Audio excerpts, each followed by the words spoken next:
हौसलों की एक बार दिल से भर, उड़ान हौसलों की एक बार दिल से भर, तू तोड़ के सब जंजीरों को अपना मुकाम हासिल कर। Hello my dear friends and students, मैं हूं मुदिता और आप सभी का स्वागत है मुदिता आईएएस वॉरियर्स पर। बहुत सारे स्टूडेंट्स का ये डाउट रहता है कि आफ्टर 12th हमें कौन सा करियर ऑप्शन चूज़ करना चाहिए, अगर हम साइंस के स्टूडेंट्स हैं, कॉमर्स के स्टूडेंट्स हैं या आर्ट्स के स्टूडेंट हैं। और अगर उन्हें ये चीज़ 9th-10th में ही पता चल जाए तो वो उसके अकॉर्डिंग अपनी स्ट्रीम चूज़ कर सकते हैं और उसके अकॉर्डिंग अपने करियर के लिए पहले से ही प्रिपेयर हो सकते हैं, तैयारी कर सकते हैं। बहुत सारे स्टूडेंट्स ने ये क्वेरी भेजी थी कि हम 9th-10th के स्टूडेंट्स हैं और हम जानना चाहते हैं कि आखिर हमें डॉक्टर बनने के लिए, लॉ करने के लिए या अदर स्ट्रीम में जाने के लिए कौन सी स्ट्रीम चूज़ करनी चाहिए, कौन से एंट्रेंस एग्ज़ाम देने पड़ेंगे, क्या करना पड़ेगा। ये सारे जो क्वेरीज हैं वो सारे क्वेश्चंस के जवाब आपको इस वीडियो में मिलेंगे। So guys, without skipping this video any point, आपको सारे क्वेश्चन के जवाब मिल जाएंगे। साथ ही आप इसको अपने फ्रेंड्स के साथ शेयर करें तो आपको और भी मज़ा आने वाला है। Without wasting time, let's get started the interesting topic of today. First of all हम करियर ऑप्शंस बात करने वाले हैं साइंस स्टूडेंट्स की। दैट मीन कि आपको 11th-12th साइंस से आपने किया होगा, साइंस स्ट्रीम से किया होगा। यहाँ पे मैंने 7 कोर्सेज को शॉर्ट लिस्टेड किया है, बहुत इंपॉर्टेंट है और जिसके लिए बहुत ज़्यादा क्यूरीज आई थी। ये 7 कोर्सेज इसके लिए ज़रूरी है कि आपने साइंस स्ट्रीम से पढ़ाई की हो, मतलब साइंस साइड से ही पढ़ाई की हो। अब साइंस साइड में भी 2 चीज़ होती है, PCM and PCB। What is this PCM? किसी ने सुना होगा PCM और PCB। PCM का मतलब होता है क्लास 11th एंड 12th में आपको फिजिक्स, केमिस्ट्री, मैथ्स यानी मैथ्स के साथ पढ़ाई करनी है। और एक होता है PCB, फिजिक्स केमिस्ट्री तो कंपलसरी है, आपको बायोलॉजी के साथ पढ़ाई करनी है। अगर आप PCB लेते हो यानी बायोलॉजी पढ़ते हो तो आप मेडिकल में जा सकते हो, और अगर आप मैथ्स पढ़ते हो तो आप इंजीनियरिंग और टेक्निकल फील्ड्स में जा सकते हैं। लेकिन अगर आप मेडिकल में जाना चाहते हैं तो ठीक है, बायो पढ़िए। लेकिन अगर आपने पहले तो सोचा था मेडिकल, लेकिन आफ्टर 12th अब आप चाहते हैं कि आप इंजीनियरिंग में अप्लाई करें और आपने मैथ्स पढ़ी ही नहीं, तो आप एलिजिबल नहीं होंगे। इसलिए आई सजेस्ट कि अगर आप करियर ऑप्शन खुला रखना चाहते हैं अपने लिए, दोनों करियर ऑप्शन, तो आप 11th-12th में PCMB पढ़िए, फिजिक्स, केमिस्ट्री, बायो, मैथ्स, यानी कि दोनों को, बायो और मैथ्स को दोनों को लेके चलिए, दोनों को पढ़िए, जिससे आपके लिए मोर करियर ऑप्शंस खुले रहेंगे। अपने लिए करियर ऑप्शन खोल के रखो कि हम किसी में भी जा सकते हैं, ठीक है। अब नंबर 1 कोर्स की बात करते हैं जिसको हम कहते हैं BTech। What is BTech? Bachelors in technology. Technology में आप बैचलर्स करना चाहते हैं, जिसको आप आम भाषा में इंजीनियरिंग कहते हैं, ठीक है। और there are different kind of engineering, बहुत सारी तरह की इंजीनियरिंग होती है। जैसे कुछ बच्चे बोलेंगे हमें कंप्यूटर साइंस इंजीनियर बनना है, हमें मैकेनिकल इंजीनियर बनना है, हमें सिविल इंजीनियर बनना है। तो देखिए, इंजीनियरिंग की अलग अलग फील्ड्स हैं, इंजीनियरिंग के अलग अलग कैटेगरी है, जिसमें हम एक बोलते हैं ECE, मतलब होता है engineering in electronic and communication. आपके फ़ोन में जितनी भी छोटी छोटी चीज़ें लगी हैं ये सब क्या है? इलेक्ट्रॉनिक गैजेट है। जो PCB, मदरबोर्ड, ये क्या है? इलेक्ट्रॉनिक चीज़ें हैं। तो इलेक्ट्रॉनिक एंड कम्युनिकेशन, जितना आजकल पूरा सिस्टम चल रहा है कम्युनिकेशन पे तो बेस्ड है, तो ECE यानी इलेक्ट्रॉनिक एंड कम्युनिकेशन। दूसरा होता है CS यानी कंप्यूटर साइंस। आप जितना ये कोडिंग करते हैं, लैंग्वेज लिखते हैं, क्या है? Computer science. इसी की वजह से कंप्यूटर हमारी लैंग्वेज को समझ पाता है। Number 3, mechanical engineer. Mechanical engineer, ठीक है, जितना इंस्ट्रूमेंट्स का काम हो गया, मशीन्स का काम हो गया, वो किसके लिए होता है? Mechanical engineer. And 4th is civil engineering. Civil engineering क्या होती है? जितना ये आपका हाईवे बन रहा है, रोड बन रहा है, कंस्ट्रक्शन हो रहा है, इसमें पूरे एंगल्स कैलकुलेट किए जाते हैं। आपने देखा है नदी के ऊपर, रिवर के ऊपर डैम बनाया जाता है, पूरे एंगल्स कैलकुलेट किए जाते हैं, भाई इतने डिग्री, इतना। ये सारा काम कौन करते हैं? बनाने का काम तो वर्कर करते हैं, पर कैलकुलेशन का काम कौन करते हैं? वो करते हैं सिविल इंजीनियर। तो बहुत इंपॉर्टेंट फील्ड्स हैं ये इंजीनियरिंग की। इसके अलावा अदर भी इंजीनियर होते हैं, जैसे केमिकल इंजीनियर, ठीक है। तो बहुत सारे और भी इंजीनियर होते हैं। ये मैंने मोटे तौर पर आपको 4 कैटेगरी बताई है। सो गाइज, आपको ये भी पता होना चाहिए कि आपको कौन सी स्ट्रीम में इंटरेस्ट है। आपको मशीनों के साथ खेलना अच्छा लगता है, आपको कंस्ट्रक्शन में ज़्यादा इंटरेस्ट है, या आप इलेक्ट्रॉनिक गैजेट में काम करना चाहते हैं, कोडिंग करना चाहते हैं, कौन सी स्ट्रीम चूज़ करना चाहते हैं वो आपके ऊपर है। अब आफ्टर 12th आपको करना क्या होगा? आफ्टर 12th आपको एंट्रेंस देना होगा JEE IIT, IIT JEE यानी इंजीनियरिंग के लिए एक ये एंट्रेंस टेस्ट होता है। एंट्रेंस मतलब गेट में एंट्री लेने के लिए, गवर्नमेंट कॉलेज में एंट्री लेने के लिए आपको ये टेस्ट देना पड़ेगा आफ्टर 12th। और इस टेस्ट में ये ऑल इंडिया लेवल का होता है, मतलब पूरे इंडिया से लाखों बच्चे अप्लाई करते हैं, उसमें से जितनी सीटें कॉलेज में हैं उतने बच्चे सेलेक्ट किए जाते हैं, मतलब लाखों में से कुछ बच्चे सेलेक्ट किए जाते हैं और उनको जाकर मिलता है IITs में एडमिशन। लेकिन IIT में आपको एडमिशन मिल गया, उसके बाद क्या होगा, उसके बाद आपकी जो पढ़ाई होगी इंजीनियरिंग की वो 4 ईयर्स की होती है, जिसमें आपको 8 सेमेस्टर देने होते हैं। ईच साल में, हर साल आपको 2 सेमेस्टर क्वालिफाई करने होते हैं, 2 बार एग्जाम क्वालिफाई करने होते हैं। लेकिन अगर आप IIT क्वालिफाई करके, IIT के आपने नाम सुना होगा, IIT कानपुर, IIT दिल्ली, ये जो IITs हैं यहाँ पे जो प्लेसमेंट होता है यानी आफ्टर इंजीनियरिंग आपको जो प्लेसमेंट दिया जाता है, प्लेसमेंट मतलब होता है कि कंपनी आती है, आपका इंटरव्यू लेती है और आपको जॉब ऑफर करती है। तो IIT में आपको पता है नेशनल और इंटरनेशनल कंपनी आती है, यानी विदेशों की भी कंपनियां आती हैं और हमारे IITian को सबसे ज़्यादा पैकेज दिया जाता है, यानी अच्छी सैलरी, जितना आप सोच भी नहीं सकते उतनी सैलरी ऑफर की जाती है। तो हमारे बहुत सारे रिसर्चर्स हैं जो बेचारे विदेश चले जाते हैं, ठीक है। और इसके अलावा जो हमारी गवर्नमेंट कंपनी है, यानी बड़ी बड़ी गवर्नमेंट कंपनी की आप बात कर लो, जितने भी रिसर्च के हैं, बड़ी बड़ी DRDO, बेल, बड़ी बड़ी कंपनीज, वो भी IIT से स्टूडेंट्स को ऑफर करती हैं जॉब आफ्टर, जैसे ही वो कंप्लीट करते हैं। इसके अलावा एक और एग्ज़ाम होता है जिसे AIEEE कहते हैं। AIEEE ये भी all India engineering entrance test होता है। इसको देने के बाद भी जो बच्चे शॉर्टलिस्ट होते हैं उनको इंजीनियरिंग कॉलेज में एडमिशन मिलता है, गवर्नमेंट इंजीनियरिंग कॉलेज में। और अगर IIT नहीं मिलता तो कुछ बच्चों को मिल जाता है NIET, यहाँ पे भी बहुत अच्छी अच्छी कंपनियां ऑफर करती हैं। लेकिन अगर ये तो हो गया कि आपका गवर्नमेंट तरीके से इंजीनियरिंग करने का। इसके अलावा एक और ऑप्शन होता है कि अगर आपको भाई IIT में एडमिशन नहीं मिला, और IIT में एडमिशन लेना इतना आसान भी नहीं होता, 12th के साथ ही बच्चे 1 साल तक तैयारी करते हैं, कोचिंग लेते हैं, पर्टिकुलर 1 साल 2 साल तैयारी करते हैं, उसके बाद जाके उनका IIT क्लियर होता है। या फिर जो बच्चे 10th के बाद तैयारी करने में लग जाते हैं तो उनका एक बार में भी क्लियर हो जाता है। तो साथ साथ आपको अगर पता होगा तो आप पहले से ही तैयारी करेंगे, पर ज़रूरी नहीं है हर बच्चे को IIT में एडमिशन मिल जाए।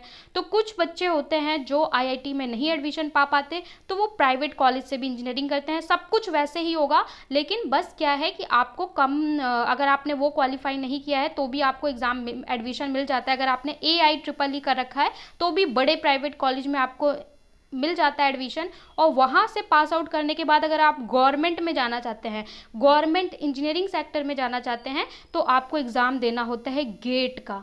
गेट एक एग्ज़ाम होता है, फिर आपने प्राइवेट या गवर्नमेंट किसी से भी इंजीनियरिंग की है, अगर आप गेट पास कर लेते हैं तो फिर से आप जितने हमारे ऑयल की कंपनी है, जितने हमारे DRDO, रिसर्च, किसी भी कंपनी में जा सकते हैं।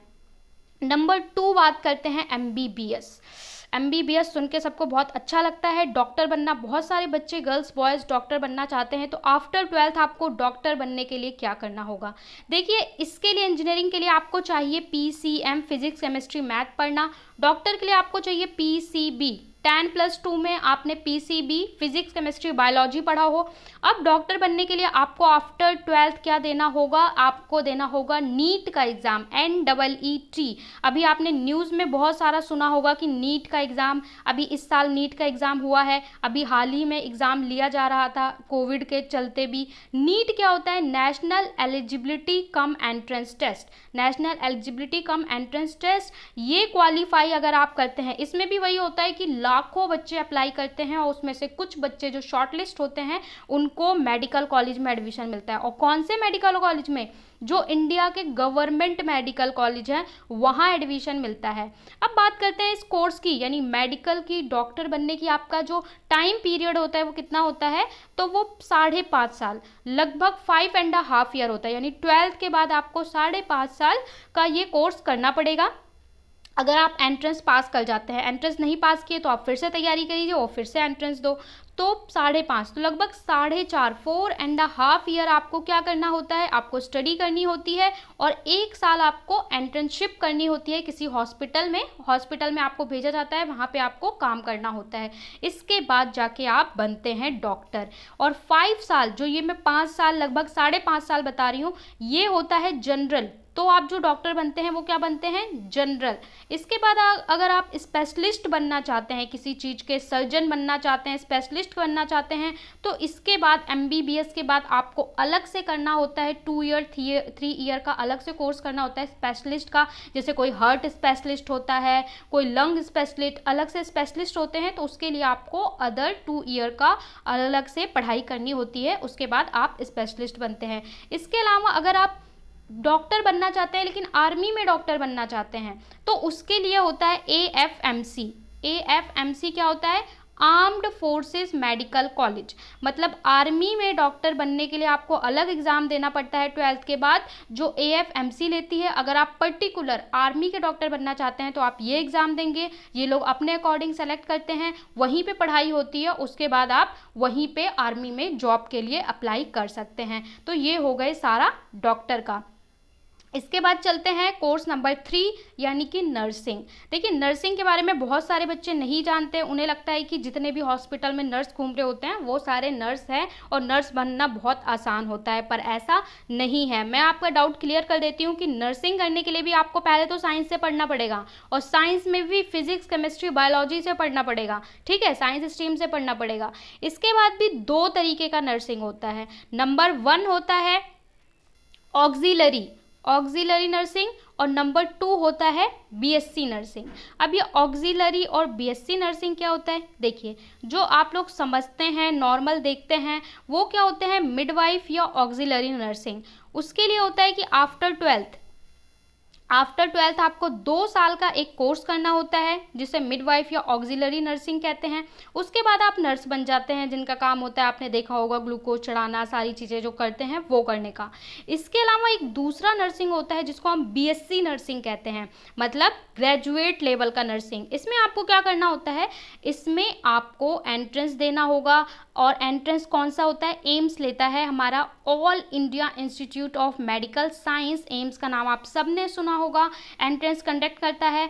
ये BSc और MSc नर्सिंग ये कितने साल का होता है, 4 साल का होता है। 4 ईयर्स आपको पढ़ाई करनी होती है, और ये जो नर्स बनते हैं एंट्रेंस एग्जाम देंगे, 4 साल पढ़ाई करेंगे, उसके बाद फिर जो इनको जॉब ऑफर होती है, तो ये जो नर्स बनते हैं ये लोग आप देखेंगे डॉक्टर्स के साथ काम करते हैं, डॉक्टर की सर्जरी में हेल्प करते हैं। तो ये सारे हाईली क्वालिफाइड नर्स होते हैं। डोंट कि ये लोग बस ऐसे ही बन गए हैं, बहुत मेहनत करके ये बनते हैं, आप इन्हें डॉक्टर से कम मत समझना। और इनकी जो सैलरी होती है वो भी काफ़ी अच्छी होती है। आपने इमेजिन नहीं किया होगा, अगर आप BSc और MSc नर्सेज की बात कर रहे हैं, तो अगर BSc और MSc जो नर्स बनते हैं उसके अगर आप एम्स और बड़े बड़े हॉस्पिटल के डॉक्टर्स और नर्स की सैलरी देखेंगे तो आपको पता चलेगा कि ये इजी नहीं है, बहुत टफ है। इसके बाद बात करते हैं हम 4th कोर्स की, ये भी साइंस स्ट्रीम से है, यहाँ से हम सारे साइंस स्ट्रीम की बात कर रहे हैं। इसमें भी बी आर्क क्या होता है, आर्किटेक्चर बहुत सारे बच्चे जानते होंगे, बहुत सारे नहीं भी जानते होंगे। आर्किटेक्चर क्या होता है कि जो आपका कोई भी स्ट्रक्चर है, कोई भी बिल्डिंग है, उसका जो डिज़ाइन एंड डेवलपमेंट का काम होता है, कि पेपर पे जो पूरा डिज़ाइन बना के देते हैं, पूरा मॉडल बना के देते हैं, वो आर्किटेक्चर बना के देते हैं। इसके लिए आपको बी आर्क करना होता है, और बी आर्क करने के लिए भी ज़रूरी है कि आपने मैथमेटिक पढ़ी हो, 11th-12th में साइंस साइड से पढ़ा हो। अब इसके लिए आपको क्या करना पड़ेगा, अगर आपको ड्राइंग में, क्रिएटिविटी में बहुत अच्छा माइंड है तो आपको ये ज़रूर करना चाहिए। और अगर आप ड्राइंग कर लेते हैं, बहुत अच्छा सोच लेते हैं, कम जगह में ज़्यादा चीज़ें एडजस्ट करना जानते हैं, तो आपके लिए कोर्स बहुत अच्छा है। इसके लिए आपको क्या टेस्ट देना पड़ेगा, आफ्टर 12th आपको नाटा का एग्ज़ाम देना होगा, NATA का एग्ज़ाम देना होगा, जिसमें देखा जाता है कि आपकी स्किल्स क्या हैं, आपकी कैपेबिलिटी क्या है। नाटा एग्ज़ाम थोड़ा इजी होता है, बहुत टफ नहीं होता है। अगर आप नाटा क्वालिफाई कर लेते हैं, यानी नेशनल एप्टीट्यूड टेस्ट क्वालिफाई कर लेते हैं, तो इसके बाद आप क्या पढ़ाई करेंगे, बी आर्किटेक्चर, यानी आर्किटेक्चर की पढ़ाई करते हैं। आर्किटेक्चर की पढ़ाई करने के बाद आपको, अगर आपने नाटा क्वालिफाई किया है, किसी गवर्नमेंट इंस्टीट्यूशन से किया है, तो वहीं से आपको प्लेसमेंट के लिए जॉब ऑफर होता है। तो ये बहुत ही अच्छा कोर्स है। आपने देखा होगा बड़े बड़े जो बिल्डिंग्स होते हैं, स्ट्रक्चर होते हैं, वो सारा ये आर्किटेक्चर ही डिज़ाइन करते हैं, और एक मॉडल को डिज़ाइन करने के लिए इनको काफ़ी पैसे मिलते हैं। इसके बाद बात करते हैं बी फार्मा, फिर से मेडिकल की बात कर रहे हैं हम। अब बी फार्मा क्या होता है, तो बी फार्मा आपने देखा होगा ये भी मेडिसिन से और मेडिकल साइंस से है, तो इसके लिए भी ज़रूरी है कि आपने पीसीबी फिजिक्स केमिस्ट्री बायोलॉजी से 11th-12th किया हो। अब इसके लिए आपको कौन सा टेस्ट देना पड़ेगा वो देख लेते हैं। इसके लिए आपको टेस्ट देना होता है GPAT। GPAT वैसे तो बहुत सारे कोर्सेज अवेलेबल हैं, पर हमने यहाँ पे उन्हीं को शॉर्ट लिस्ट किया है जो बहुत इंपॉर्टेंट है। GPAT क्या होता है, graduate farming aptitude test, graduate pharmacy aptitude test, यानी फार्मेसी के लिए ये टेस्ट होता है। इसके अलावा और भी टेस्ट होते हैं जैसे BIT, SAT, बिटसेट, इसके अलावा MST, CET। और जो बी फार्मा यानी फार्मा का अगर कोर्स करना है तो इसके लिए हर स्टेट, दिल्ली, यूपी, उड़ीसा, हर स्टेट अपना अपना टेस्ट भी लेता है। तो आप जिस भी स्टेट में रहते हैं आफ्टर 12th उस स्टेट का एग्ज़ाम क्वालिफाई करके और वहाँ के कॉलेज में एडमिशन ले सकते हैं। अब आप सोचेंगे बी फार्मा करने से क्या फ़ायदा है। बी फार्मा करने के बाद आप किसी भी मेडिसिन इंडस्ट्री में यानी दवा बनाने वाली कंपनी में काम कर सकते हैं। हॉस्पिटल का जो अपना केमिस्ट होता है, दवा का जो उनका शॉप होता है अंदर, उसके अंदर आपको जॉब मिल सकता है। इसके अलावा आप अपना भी मेडिकल यानी अपना भी केमिस्ट शॉप खोल सकते हैं। इसके लिए आपको सर्टिफिकेशन लाइसेंस चाहिए होता है जो आपको बी फार्मा करने के बाद ही मिलता है। ऑलराइट, तो इसके लिए, और अगर आप बी फार्मा के बाद अगर आप इसके बाद मास्टर्स होता है एम फार्मा, अगर आप एम फार्मा भी कर लेते हैं तो आप इसमें दवाइयों के रिसर्च में जा सकते हैं, मेडिसिन के रिसर्च में जा सकते हैं। तो ये हो गया बी फार्मा। इसके बाद दो कोर्सेज की मैंने बात की है, इसमें आपको एंट्रेंस टेस्ट देने की ज़रूरत नहीं है, आपको डायरेक्ट एडमिशन मिल जाता है। नंबर 1 है BCA। What is BCA? BCA is bachelor of computer application. Bachelor of computer application आपको 12th के मार्क्स के बेस पे यानी 12th में आपकी कितनी परसेंटेज आई है इसके बेस पे आप अप्लाई कर सकते हैं। दिल्ली के और बहुत सारी जगह के जो कॉलेजेस हैं डायरेक्ट मेरिट बेस्ड पे एडमिशन देते हैं। मेरिट मतलब आपकी परसेंटेज कितनी आई है, आप अप्लाई करेंगे, उसमें से जो हायर स्कोरर बच्चे हैं उन लोगों को शॉर्टलिस्ट किया जाता है और उनको एडमिशन मिल जाता है।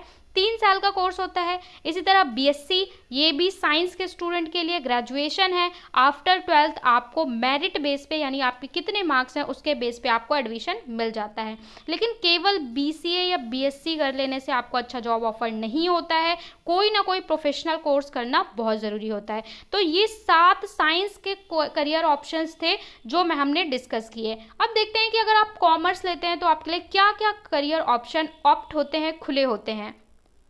Career options for commerce student. आप +2 में अगर कॉमर्स साइड से पढ़ाई करते हैं तो उसके क्या करियर ऑप्शंस हैं और उसके लिए आपको क्या क्या करना पड़ेगा वो देख लेते हैं। कॉमर्स के स्टूडेंट्स के माइंड में नंबर 1 तो यही आता है, चार्टर्ड अकाउंटेंसी यानी कि CA बनना। CA बनना कितना आसान कितना टफ है सबसे पहले वो देख लेते हैं। CA बनने के लिए आफ्टर 12th आपको क्या करना पड़ेगा। आफ्टर 12th आपको एग्ज़ाम देना पड़ेगा, फॉर्म फिल करना पड़ेगा और वो एग्ज़ाम होता है CACPT।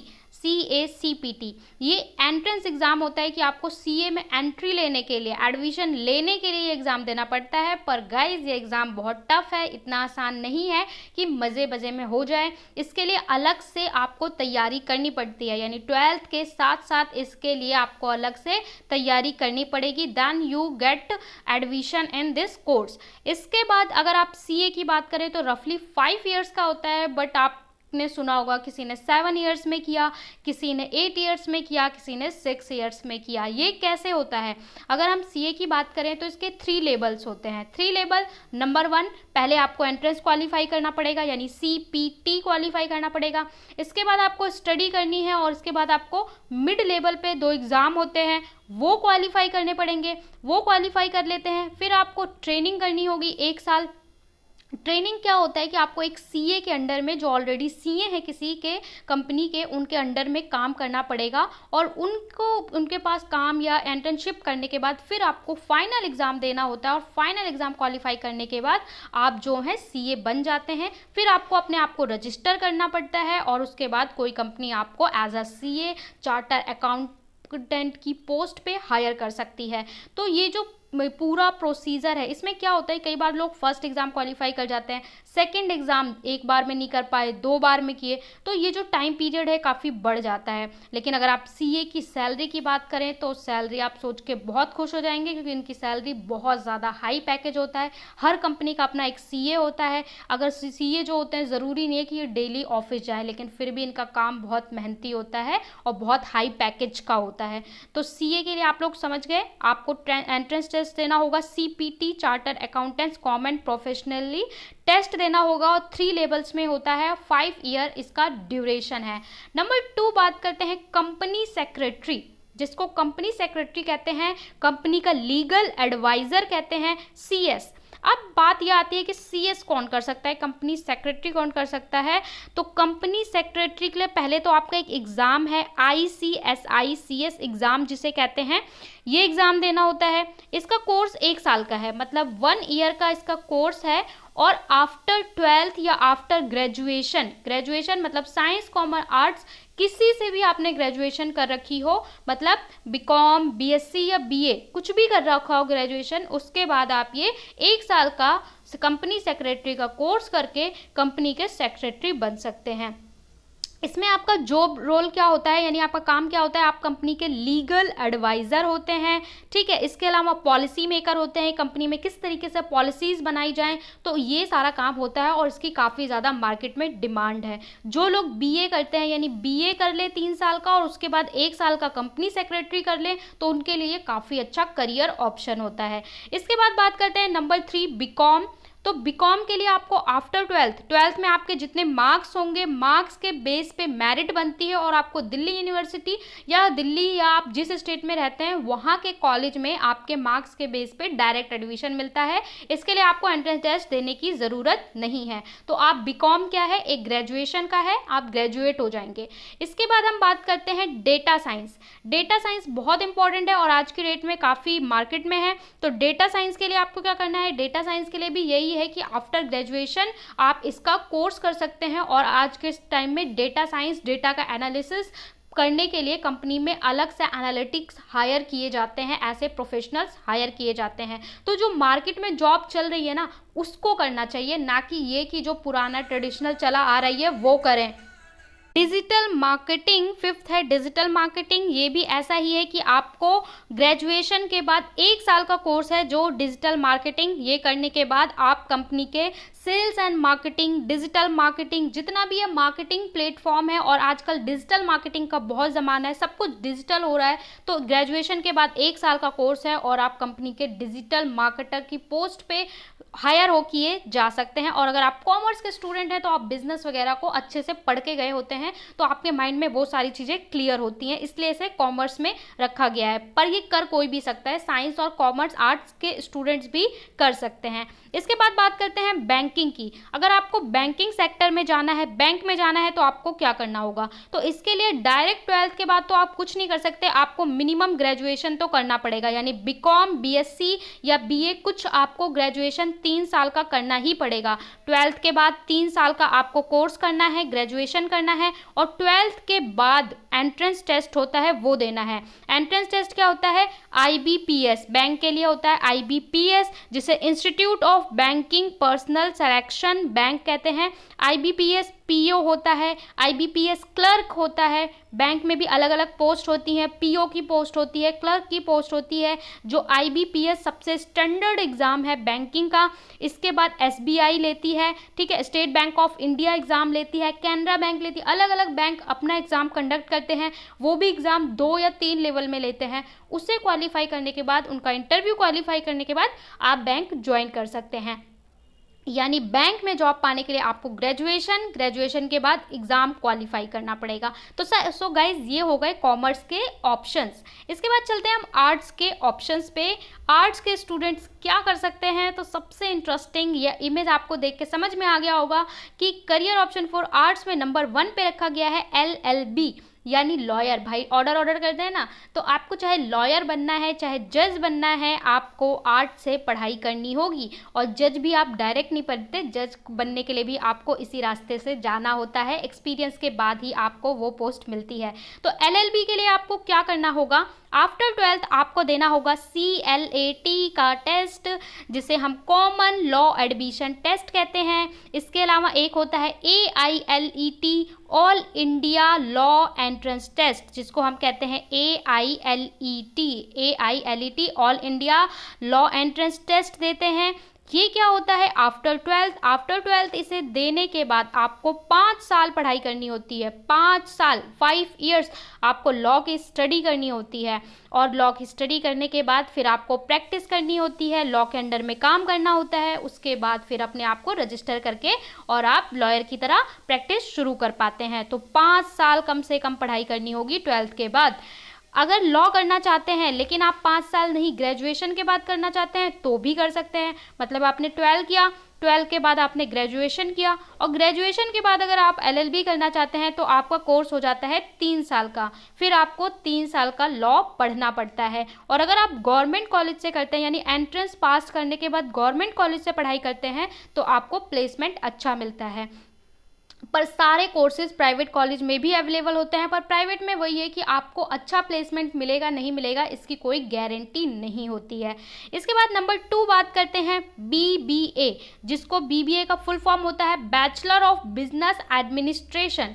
Bachelor of business administration का कोर्स आप कर सकते हैं। इसमें एडमिशन लेने के लिए वही है कि आफ्टर 12th आपको मार्क्स बेस पे एडमिशन मिल जाएगा, या फिर आप किसी बड़े प्राइवेट ऑर्गेनाइजेशन से कर सकते हैं तो आपको अच्छा पैकेज भी मिल जाएगा, अच्छी सैलरी मिल जाती है। क्योंकि BBA जो है बहुत सारे प्राइवेट ऑर्गेनाइजेशन में अवेलेबल है जो गवर्नमेंट से बेहतर है, तो BBA के लिए तो प्राइवेट ऑर्गेनाइजेशन बेस्ट होते हैं। इसके बाद 3rd नंबर पे आता है होटल मैनेजमेंट, जिसे हम HM कहते हैं। होटल मैनेजमेंट के लिए आपको कौन सा एंट्रेंस टेस्ट देना होता है, इसके लिए होता है all India management association test, जो कि कौन लेता है, AIMA, जिसको ऑल इंडिया मैनेजमेंट एसोसिएशन। इसके अलावा एक होता है IIHH, international institute of hotel management. तो ये 2 एंट्रेंस है, कोई भी आप क्वालिफाई करके एडमिशन ले सकते हैं। होटल मैनेजमेंट का जो कोर्स है ये 3 इयर्स का है, और इसमें आपको सब कुछ सिखाया जाता है, how to deal with 5 star 7 star, cooking से लेकर पूरे होटल को मैनेज कैसे करना है, क्योंकि आप उसके मैनेजर बनाए जा सकते हैं, आप उसके सुपरवाइजर बनाए जा सकते हैं। तो सब कुछ आपको पता होना चाहिए, how to present, how to dress, how to serve, सब कुछ पता होना चाहिए, हाउ टू कुक, क्योंकि आप शेफ को भी देखेंगे, आप प्रेजेंटेशन भी देखेंगे, तो आपको सब कुछ आना चाहिए। तो सब कुछ इसमें सिखाया जाता है। ये भी आप अगर आप एंट्रेंस क्वालिफाई करते हैं तो गवर्नमेंट से, अदरवाइज आप प्राइवेट ऑर्गेनाइजेशन से भी कर सकते हैं। इसके बाद है फैशन डिज़ाइनर और मेकअप आर्टिस्ट। तो फैशन डिज़ाइनर या मेकअप आर्टिस्ट के लिए there are multiple private organisation, जो आपको, आप साइंस कॉमर्स आर्ट्स किसी भी स्ट्रीम से हो आप कर सकते हैं। और इसके लिए आपको फैशन डिज़ाइनर या मेकअप आर्टिस्ट के लिए आपको बहुत सारे प्राइवेट कोर्सेज अवेलेबल है, लाइक 6 मंथ्स का, 1 ईयर का, 2 ईयर का, और पर्टिकुलर ग्रेजुएशन भी है 3 साल का। तो ये उससे करके और उसके बाद आप अपनी प्रैक्टिस शुरू कर सकते हैं और आप अच्छे से उनके साथ काम कर सकते हैं। अब हम कुछ और करियर ऑप्शन की बात करेंगे जो सबके लिए हैं। करियर ऑप्शन फॉर मिसलेनियस, इसे मैंने मिसलेनियस में क्यों रखा है, क्योंकि किसी भी स्ट्रीम के बच्चे कर सकते हैं, साइंस कॉमर्स आर्ट्स किसी से भी पढ़ाई करने के बाद आप कर सकते हैं। तो सबसे पहले बात कर लेते हैं टीचर्स की या टीचिंग की। अगर आपको टीचर बनना है या टीचिंग करनी है तो उसके लिए 2 तरीके हैं, एक तो 12th के बाद और एक तो ग्रेजुएशन के बाद। ग्रेजुएशन 12th के पास 3 साल का आपको ग्रेजुएशन करना होगा। तो अगर आप 12th के बाद करना चाहते हैं तो इसके लिए होता है, हर स्टेट, दिल्ली, UP, हर स्टेट अपना 2 साल का एक डिप्लोमा करवाता है, 2 साल का डिप्लोमा कोर्स, और उसमें एडमिशन आपको एंट्रेंस नहीं, मेरिट बेस पे मिलता है। यानी 12th में आपके जितने परसेंटेज आई, जितने परसेंट मार्क्स आए, उसके बेस्ड पे मेरिट बनेगा और मेरिट के हिसाब से आपको एडमिशन मिलेगा। अगर आप दिल्ली के स्टूडेंट हैं तो आपके लिए होता है DELED, जिसे हम कहते हैं, ये कोर्स होता है, ये होता है 2 साल का, और आफ्टर 12th इसे कर सकते हैं। इसी तरह हर स्टेट का अपना अपना कोर्स होता है। दूसरा तरीका है कि अगर आप 12th के बाद ग्रेजुएशन करें, यानी कि बीए कर लें, बीकॉम कर लें, बीएससी कर लें, कुछ भी कर लें, किसी भी स्ट्रीम से पढ़ के आएँ, उसके बाद आपको करना होगा बीएड, बीईएड, ठीक है, बीएड करना होगा। ये भी होता है 2 साल का, यानी 3 साल ग्रेजुएशन, 2 साल ये। टीचर बनने के लिए आपको लगेंगे 5 साल। 5 साल ये करने के बाद आप टीचर बन जाते हैं। लेकिन टीचर भी अगर आपको गवर्नमेंट स्कूल में टीचर बनना है तो उसके लिए फिर आपको एक टेस्ट पास करना होगा जिसे CTET कहते हैं। ये भी अलग अलग स्टेट का एग्ज़ाम होता है, वो आपको पास करना होगा, उसके बाद आप बन सकते हैं गवर्नमेंट स्कूल के टीचर, ठीक है। इसके बाद एक बच्चे ने बोला था कि प्रिंसिपल बनने के लिए क्या करना होगा। तो प्रिंसिपल बनने के लिए भी आपको पहले टीचर ही बनना पड़ेगा, फिर आपको एक्सपीरियंस होगा, एक्सपीरियंस प्रमोशन के बाद आप प्रिंसिपल बनेंगे। डायरेक्ट प्रिंसिपल बनने का कोई एग्ज़ाम नहीं होता। इसके बाद आता है एक्टर। एक्टर बनने के लिए देखिए, आपको बहुत किसी भी स्ट्रीम का कोई डिपेंड नहीं करता, आप किसी भी स्ट्रीम से हो, अच्छी पर्सनालिटी, एक्टिंग में आपका इंटरेस्ट हो, तो बहुत सारे एक्टिंग स्कूल हैं, बहुत सारे प्राइवेट एक्टिंग स्कूल्स हैं कोलकाता में, मुंबई में, चेन्नई में। आप किसी में एडमिशन ले सकते हैं उसका 3 साल का कोर्स करके, और वहाँ से आप एक्टिंग सीख सकते हैं, और एक्टिंग स्कूल में करने के बाद आप अप्लाई कर सकते हैं। इसके अलावा होता है IAS, IPS। अगर आपको गवर्नमेंट सर्विसेज ज्वाइन करनी है, इंडियन एडमिनिस्ट्रेशन सर्विसेज या Indian police services, all India level पे ज्वाइन करनी है, तो इसके लिए भी आप साइंस, कॉमर्स, आर्ट, किसी भी के भी स्टूडेंट हो, डॉक्टर हो, कुछ भी हो, आपको पहले ग्रेजुएशन होना चाहिए 12th के बाद, यानी 12th के बाद आप ग्रेजुएट होने चाहिए। ग्रेजुएट के बाद आपको एग्ज़ाम देना है। एग्ज़ाम कौन लेता है? एग्ज़ाम लेता है UPSC, जिसे हम कहते हैं UPSC। ये एक बॉडी है जो एग्ज़ाम लेती है, IAS और IPS के लिए एग्ज़ाम लेती है, और ये एग्ज़ाम कंडक्ट करते हैं। इस एग्ज़ाम को 3 चरण होते हैं इस एग्ज़ाम के, वो क्वालिफाई करने के बाद आप बनते हैं IAS या IPS। अब नंबर 2, IAS बनने के लिए मिनिमम एज, तो IAS या IPS बनने के लिए मिनिमम एज 21 ईयर्स, क्योंकि 12th के बाद ग्रेजुएशन करके मिनिमम 21 ईयर एज तो हो ही जाती है। मैक्सिमम 32 ईयर्स होती है एज फॉर जनरल स्टूडेंट्स।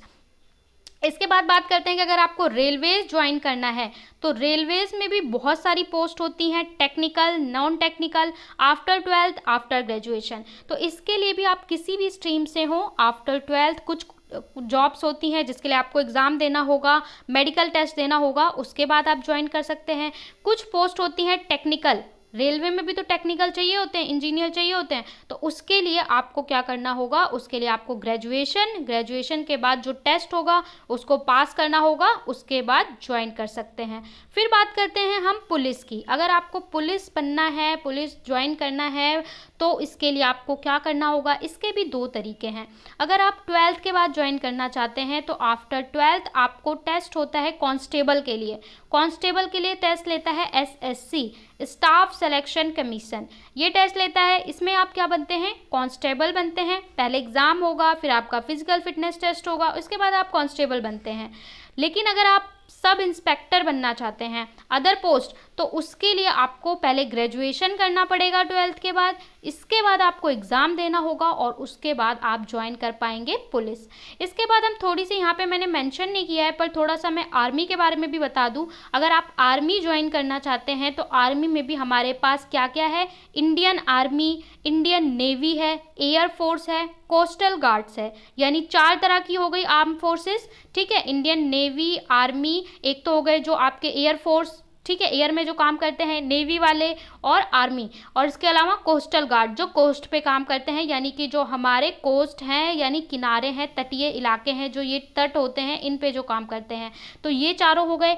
इसके लिए जो एग्ज़ाम देना होता है, इसके लिए आपको एग्ज़ाम देना होता है आफ्टर ग्रेजुएशन, यानी 12th के बाद आपको ग्रेजुएशन करनी होगी, और ग्रेजुएशन किसी भी स्ट्रीम से किया हो, ग्रेजुएशन के बाद आपको एग्ज़ाम देना होता है। वो एग्ज़ाम होता है CDS, NDA, AFCAT and Indian coastal guard. ये एग्ज़ाम्स देने होते हैं। ये एग्ज़ाम्स भी 2-3 लेवल के होते हैं, एक लेवल पास करो, दूसरा, फिर तीसरा, उसके बाद आप ज्वाइन कर सकते हैं। और अगर आप सोल्जर बनना चाहते हैं आफ्टर 12th तो इसके लिए आपको नेशनल डिफेंस एकेडमी या नेशनल डिफेंस एकेडमी के द्वारा दे सकते हैं। मतलब 12th के बाद एग्ज़ाम होता है, वो पास करके आप सोल्जर बन सकते हैं या आर्मी को ज्वाइन कर सकते हैं।